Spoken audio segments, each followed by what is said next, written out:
My self-centered father cast me aside to lavish everything on my entitled half-brother. Now he's begging for my help to cover up a crime, but my response left them stunned and exposed. I'm Kyle, 18, male, the overlooked son, the one they always blamed when things went wrong. My dad, Frank, made it painfully clear throughout my life that I was never his focus. That role belonged to my half-brother, Evan, 24, male, his cherished firstborn. I was just a shadow in their story. Evan is my half-brother from Frank's first marriage to a woman named Marcy. I never met her, and from the stories I've heard, she wasn't exactly a nurturing figure.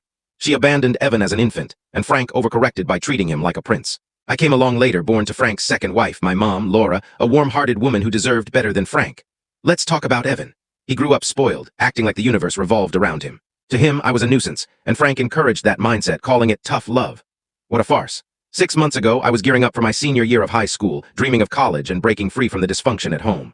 Then out of the blue, Frank summoned me to the living room, beaming. Big news, he announced. Evan and his family are moving back home. By family, he meant Evan, his wife Mia, and their young son Ethan. Why would a grown man with a family return to his father's house? Because Evan lost his job due to his own recklessness, and Mia refused to get one. Instead of solving their problems, they chose to leech off Frank. And Frank. He was ecstatic, but there was a catch. I had to go. He gave me 2 weeks to pack up and leave, threatening to involve the authorities if I resisted. I was still in high school with no way to support myself. Luckily, my grandparents, Ruth and Henry, opened their home to me.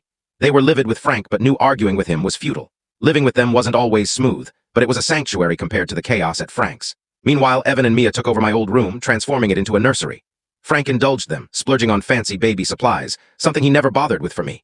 Aunt Janet, the family's rumor mill, kept me in the loop. Evan's arrogance was limitless, and Frank fueled it, even begging relatives for cash to support them. Then the real storm hit. Marcus, a close family friend and CEO of a tech firm, contacted me. He'd been a mentor, stepping in where Frank failed. He revealed that Evan had been embezzling thousands from his company, with Frank covering for him. They were in serious trouble. Marcus hadn't gone to the police yet, out of respect for my late mom, but the clock was ticking. Sure enough, Frank and Evan showed up at Ruth and Henry's, pleading for my help. They wanted me to lie to Marcus, saying the stolen funds were for my college savings. The nerve. I refused, and they spiraled.